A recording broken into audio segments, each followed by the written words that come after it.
और उसी के हिसाब से चल रहे हैं। तो दिशा ज्ञान को हमने कंप्लीट कर लिया है और यदि आपको समझ में आ गया है तो बिल्कुल अब हमें आगे चलना चाहिए। अब हम आगे जब पढ़ेंगे तो अक्षांश और देशांतर नहीं, इसके बाद हम देखते हैं सबसे पहले तो सीमाओं के बारे में, क्योंकि आपको ये पता होना चाहिए दरअसल कि जो भारत है उसकी सीमा किस प्रकार से बनती है और यदि सीमा बनती है तो उसमें कैसे क्या चीजें आती है। तो सबसे पहले टॉपिक लगता है हमारा सीमा। अब सीमा से संबंधित जो प्रश्न है बहुत सारे हैं।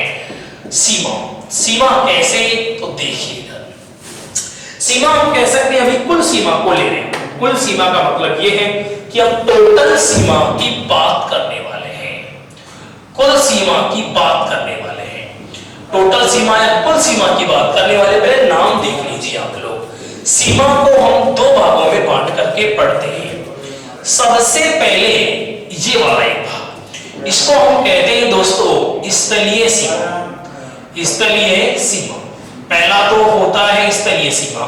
लेकिन मित्रों ध्यान रखना, जो भी स्थल बनता है, जैसे ये कोई स्थल है और ये कोई देश है और ये भी तो कोई देश है, तो ध्यान रखना जितनी भी स्थलीय सीमाएं बनेंगी तो ये तय है कि भाई वहां पर अंतरराष्ट्रीय सीमा भी बनेगा, ये तय होता है। तो ये कैसी सीमा हो जाती है, अंतरराष्ट्रीय सीमा हो जाती है।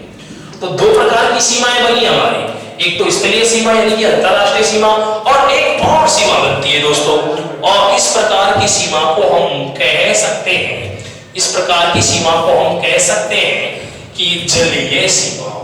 तो ये जो सीमा बनेगी उसको हम कहेंगे दोस्तों जलीय सीमा, जलीय सीमा। लेकिन ध्यान रखना जो जलीय सीमाएं बनती हैं उसमें भी एक प्रॉब्लम है। जैसे आज ये कोई सागर है और ये कोई सीमा बनी, तो मित्रों जलीय सीमा तो होगी, लेकिन ध्यान रखना इसी सीमा को क्या हम तटीय सीमा भी कह सकते हैं क्या, तो बिल्कुल हाँ, इसको हम तटीय सीमा भी कह सकते हैं। तो आप देखिएगा इसी का एक दूसरा नाम होगा तटीय सीमा, इसी को हम कहेंगे तटीय सीमा। तो कितने प्रकार की सीमाएं बनाई है, अभी तक हमने दो प्रकार की सीमाएं बनाई है। दोनों प्रकार की सीमाओं में दो दो उपनाम भी हो सकते हैं। तो देखिएगा अब यहां पर जब आता है हमारे पास में, तो इसको पढ़ना कैसे पड़ेगा, इसमें चीजें कैसे चलेगी, देखिए मित्रों स्थलीय सीमा या अंतरराष्ट्रीय सीमा पर कितने राज्य हैं, कितनी इकाइयां हैं, वो देखिए आप सबसे पहले।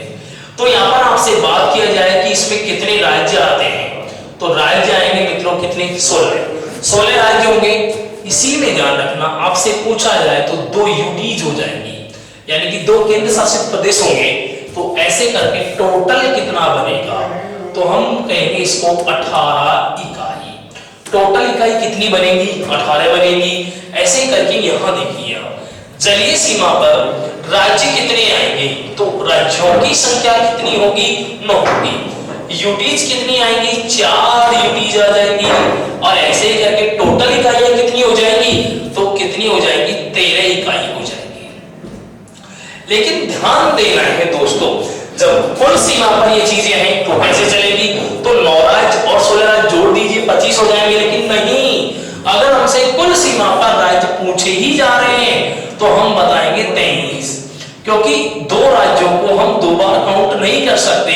आपको पता होना चाहिए गुजरात को हम स्थलीय सीमा और जलीय सीमा दोनों में काउंट कर रहे हैं, तो आप एक ही बार काउंट कीजिए। इसके अलावा ध्यान रखना अगर आपसे यूटीज पूछी जाए तो 6 यूटीज ऐसी हैं जो हमारी सीमावर्ती है, चाहे वो जलीय सीमा चाहे स्थलीय सीमा है। और ऐसे करके जो टोटल इकाइयां बनती है हमारी वो कितनी होती है, 29 इकाई होती है। लेकिन ध्यान रखना दोस्तों ये सब किसके लिए है, तो कुल सीमा के लिए। इस तरीके से बना दिया हम। अब इसी को आगे यदि हम डिवाइड करके पढ़ते हैं तो जलीय सीमा, अब जलीय सीमा 9 राज्यों में है। कौन कौन से वो 9 राज्य हो सकते हैं, तो आप लोग गौर कीजिए, मेरे साथ साथ देखिए। यहाँ पर इस तरह से यह हमारे भारत का जो दक्षिण का मैप है। तो आप यदि आपको मैप पढ़ना आता है तो आप देखिए यहाँ पर थोड़ा सा, यहाँ पर जो राज्य है मित्रों इसको हम कहते हैं गुजरात। ये कौन सा होगा, गुजरात। ऐसे ही मित्रों यहाँ पर आता है महाराष्ट्र। ऐसे ही ध्यान रखना मित्रों यहाँ पर आता है गोवा। कौन सा आएगा? गोवा। ऐसे ही यहाँ पर आता है मित्रों, इसको हम कहते हैं कर्नाटका। ऐसे ही करके यहाँ पर आता है कौन सा? केरला। ऐसे ही करके मित्रों यहाँ पर जो है वो कौन सा है? तमिलनाडु। कौन सा आएगा दोस्तों? तमिलनाडु। ऐसे ही करके मित्रों यहाँ पर आता है, इसको हम कहते हैं आंध्र प्रदेश। क्या कहेंगे? आंध्र प्रदेश। ऐसे ही मित्रों यहाँ पर आता है, इसको हम कहेंगे ओडिशा। ऐसे ही मित्रों यहाँ पर आता है, इसको हम क्या कहेंगे? पश्चिम बंगाल। तो राज्यों की संख्या कितनी हो जाती है? 9। कितने राज्य हो जाएंगे? 9। तो देखिएगा 9 राज्य। और यूटीज भी कितनी बन जाती है? 4। तो वो तो हम देखेंगे आगे, लेकिन ध्यान रखना ये भी कई भागों में बटा हुआ होता है। तो चलिए सीमा को हम 2 भागों में बांट देते हैं फिलहाल।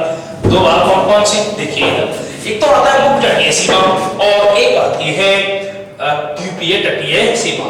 तो कितना चलेगा ये? कितना हुआ? चलो मित्रों और आगे हम कल करते हैं ना, आगे और हम कल करते हैं।